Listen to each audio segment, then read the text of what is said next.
Doesn't this feel nice? Back-to-back wins for the first time since January, and you join us with QPR in the top half of the table ahead of a Saturday lunchtime match against second place Stoke City. The response to losing 7-1 against Coventry has been to win the next two games with an aggregate score of 6-2. Back-to-back 3-1 wins for QPR for the first time in 58 years. The second of those coming last weekend against Wrexham. Was it a deserved win, in your opinion, Dave? Oh yeah, I thought definitely deserved. I thought we were really good. I think we spoke last week about what team would he pick, and he was really attacking again with what he did. Probably wasn't what I thought he'd do. We had the two up front. Harvey Vale started again. Madsen was in midfield, and it looked, although at times in the first half it looked a bit shaky when they were putting balls in the box, and you thought Wrexham might get away from us a bit. It worked really well, and it caused them a lot of problems. And to be honest, at times in the game they just couldn't cope with that front two, could they? And I thought we were excellent and fully deserved the lead. And it shows just what a difference it makes having people up front who can score goals and cause problems. And we took our chances and fully deserved it. Could have won it by more, to be honest, in the end. Yeah, after the first 10 minutes, probably then up until half time, I thought we were playing some of the best stuff I've seen from QPR in quite a long time. Like you say, Wrexham just could not live with us. We probably should have scored more than two in that period, created quite a few chances even before we scored.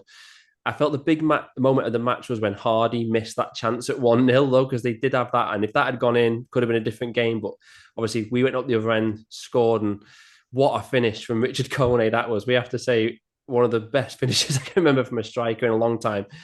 And I found it interesting as well where Kone was playing basically like a number 10. What did you make of that? Yeah, I mean, well, I did look at it because he put the two up front against Charlton in the last 20 minutes, and it was something I wanted to see, but it worked really well with Kone. He didn't play as just two out and out forwards, like you say. He dropped off in number 10. He would go out and play on the left when Saito come in the middle. It works really well, and you wonder if this is something they might continue with because I thought the pair of them worked really well together, and it didn't negate his goal for it, obviously, Kone, because he scored that goal and he looked a threat all game still. So yeah, it was a really positive and attacking move from the manager and worked well. Yeah, it does. It makes it hard for the opposition defense as well because Burrell, he'll go over to the right sometimes and Kone goes further forward. And then it's like a mix of 4-4-2 when we have the ball, but 4-2-3-1 without it. And we did see it in the past with Lyndon Dykes and Sinclair Armstrong together on the odd occasion with Dykes in the with more withdrawn role. But this is obviously a big upgrade compared to that. Yeah. And it goes without saying, Kone so clearly full of confidence to shoot from where he did so quickly. It shows the belief he's got in himself. 3 goals in 3 games. Let's hope he can make it 4-4, if not more. And I wanted to talk about two other players who we've not mentioned so much so far this season, up to this point. Both up there, though, for man of the match against Wrexham. We're going to come on to Harvey Vale in a minute, but while we're talking about those strikers, Kone's partner in crime, Rumarn Burrell, who wins the race for you, Usain Bolt or Rumarn Burrell? Yeah, I'd want to watch that race. I think it'd be a good one. I mean, we've seen players the last few years with pace up front in like Armstrong and Alfie Lloyd, but they haven't really liked finishing it off. And he does look a more complete player than those two. His pace is unbelievable. He just had them terrified all game. And what I thought the best bit about his game was he seemed to choose the right options quite often in the final third. He'd get in behind. He wouldn't just lash a shot at goal and let the blood rush to his head. He'd sort of like take a touch, try and lay it back. I thought he was really good, and his goal, got the pace on him. I mean, Connor Cody, he looked like me running the way he was. He was so slow, it was unbelievable. But he just went through, a really good finish. I was pleased for him because I think he's done quite well so far this season, and just hasn't got that first goal. And you know, again, really impressive from him. Yeah, it's a good comparison with Sinclair Armstrong, isn't it? Because he was fast, but I don't think he had that dinked finish in him. I really don't. So No, that is where it feels like an upgrade. He's just so exciting to watch, isn't he? When he's giving players a 20-yard head start and then you see him coming and he beats them to the ball, it's fantastic. And usually with players that fast, you worry about them getting constant injuries, but he's bigger and stronger than he perhaps looked when you first see him. And it was a great tactical pick, like we're highlighting from Julien Stephan against Wrexham. He terrified them, especially in the first half. And then just when he'd faded from the game a bit, he just suddenly lights up the game and scores. And it seems like he will suit some matches more than others, but when teams sit back, it's maybe not going to be his forte. But like you said, against Wrexham, he was superb. And then Harvey Vale, he's gone under the radar a little bit with him joining injured in January and kind of out of favour in the first few games. But he looks a really good player, doesn't he? Yeah, he does. I thought he was good against Charlton last week, and in this one, I thought he was excellent. Those two on the right were just causing so many problems, and he looks like he could be a real find for us. He can play in a number of different positions.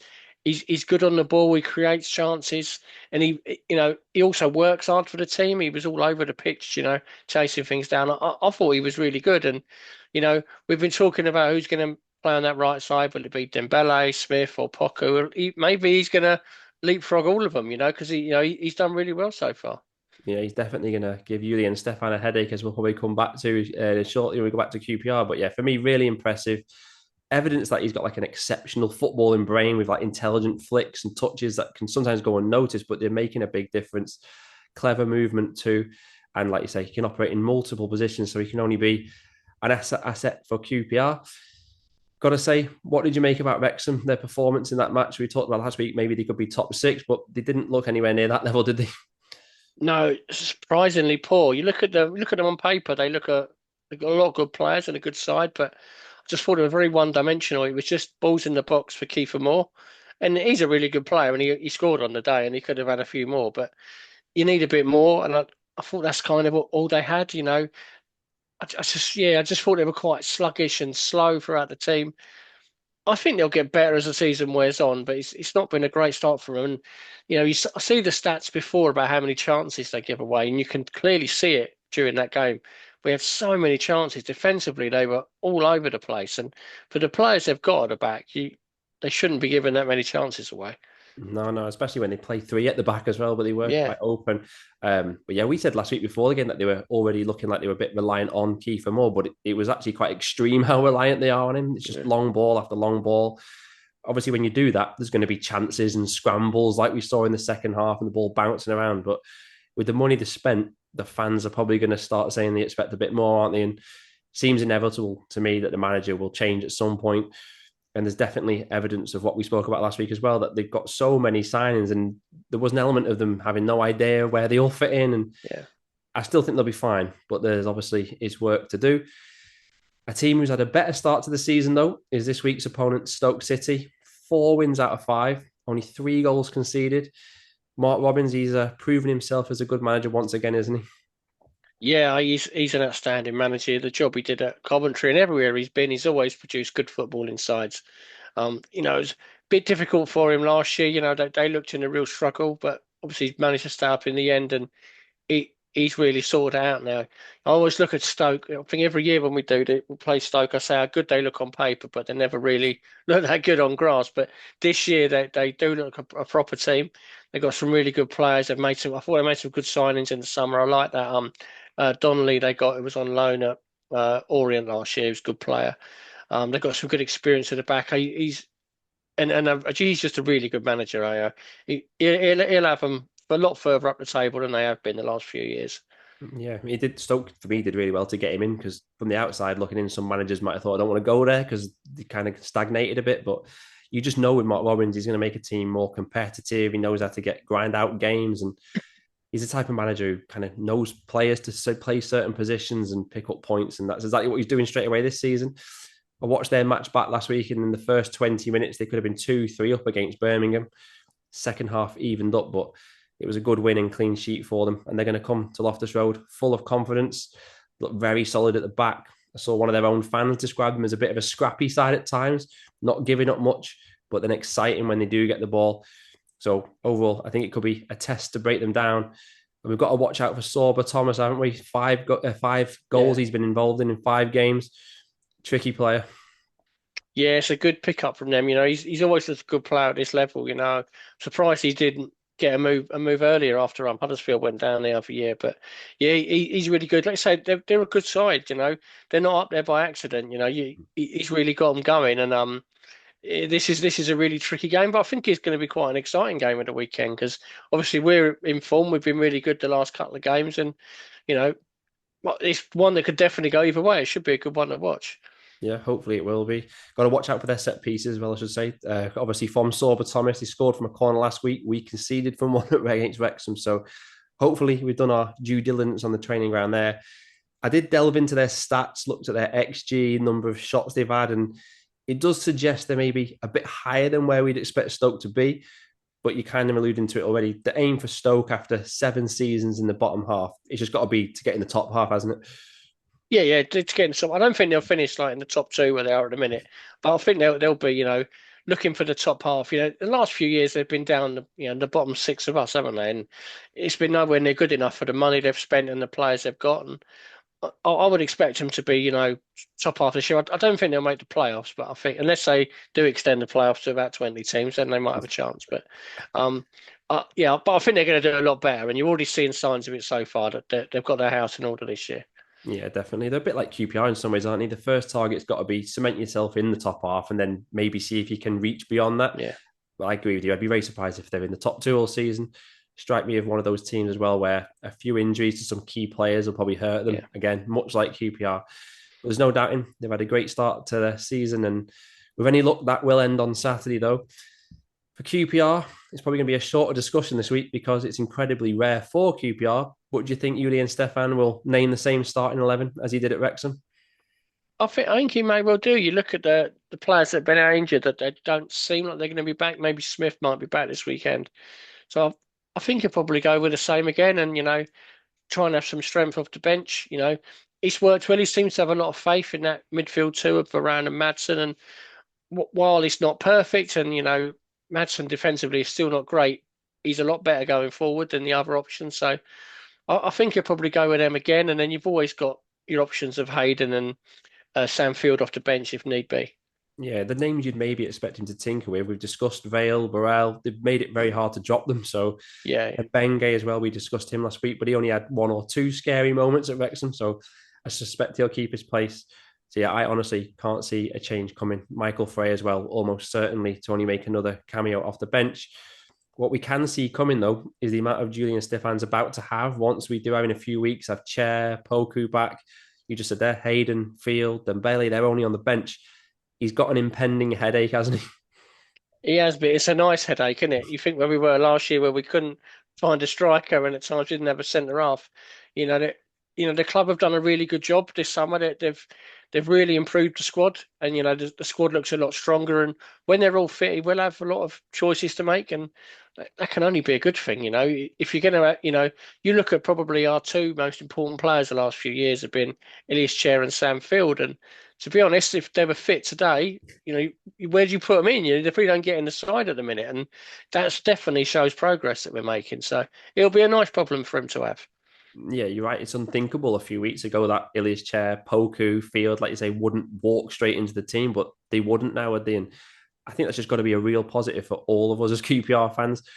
The hope is obviously that it raises standards. If you start for QPR now, you're going to have to play well to keep your Yeah. place. You're going to have multiple players breathing down your neck. And like you just said, it's not been like that in recent seasons. Someone that we have to feel really sorry for is Joe Walsh. So unlucky, really, when he kept his place after conceding 7, but then fractures his wrist. Paul Nardi then comes in, gets in the who scored team of the week. A nightmare week, you have to say, for Joe Walsh. Yeah, it's got to be disappointing for him. He does seem to pick up a few injuries throughout the season, and just as he seemed to have had that number one shirt for himself, he's dropped out. But I don't think it's the end for him. I think when he gets fit, I wouldn't be surprised to see him come back in the side again. It's probably come at a good time to fit. If you are going to get injured, to do it now, have a little break out of the team. He'll have learned a lot from those first few games, and then he'll come back in stronger. And Nardi's, we know what he's like. He's not perfect, but he'll do it. He won't let you down. He's a good keeper. Yeah, even against all those crosses against Wrexham, Paul Nardi still wasn't coming for any of them. So there's No, no. he's because he's in his 30s. I'm surprised he's still so reluctant to come off his line, but he made numerous good saves, and there was just a general more like a confident feel I felt around the defense. So we've had multiple comments on here every week saying play Nardi, play Nardi, play Nardi. So it should calm things down a little bit. You wonder how long Joe Walsh is going to be out for, and it's going to be a debate when he comes back. Will he get back in the team? And if he doesn't, then we're going to be looking back on a pivotal week in Joe Walsh's QPR career, really. So I do genuinely feel sorry for him on a personal level. Just leaves us with predictions for this Stoke match. It's pretty crazy if it's 3-1 to QPR, because I mentioned at the start, we've won back-to-back games 3-1 for the first time in 58 years. Can we make a hat trick? It's never happened before. I think I'd actually predict anything but 3-1 based on that. What about you, Dave? Yeah, I mean, I'd be great if we could. We're doing well, and the thing about the team, as I said before, they look like they've got goals in them. Probably the first time since they had Naki Wells and Hugo up front that you go into a game thinking the forwards are going to cause problems here and score goals. But I think this will be a really tough game. I think I've been draw last week. I'm going to go draw again. I think there'll be goals, but I think it'll be a draw this one, and that's not a terrible result by any stretch of the imagination. Yeah, totally agree. Joking about the 3-1, but in all seriousness, I'm going 1-1. As we said before, Stoke solid, but they're going to threaten us at the other end, especially out wide and from set pieces. So I agree. I don't think a point would be a terrible result given their start, the confidence they're going to be coming down with. So yeah, 1-1 for me, and just maybe hoping for a bit more if we can perform like we have in the last fortnight. Let us know your predictions in the comments and your thoughts on the win at Wrexham. And then we'll be back this time next week to preview the trip to struggling Sheffield Wednesday. Hopefully, they are still struggling on the pitch by then. Until then, as always, thank you very much for watching, and come on, yours.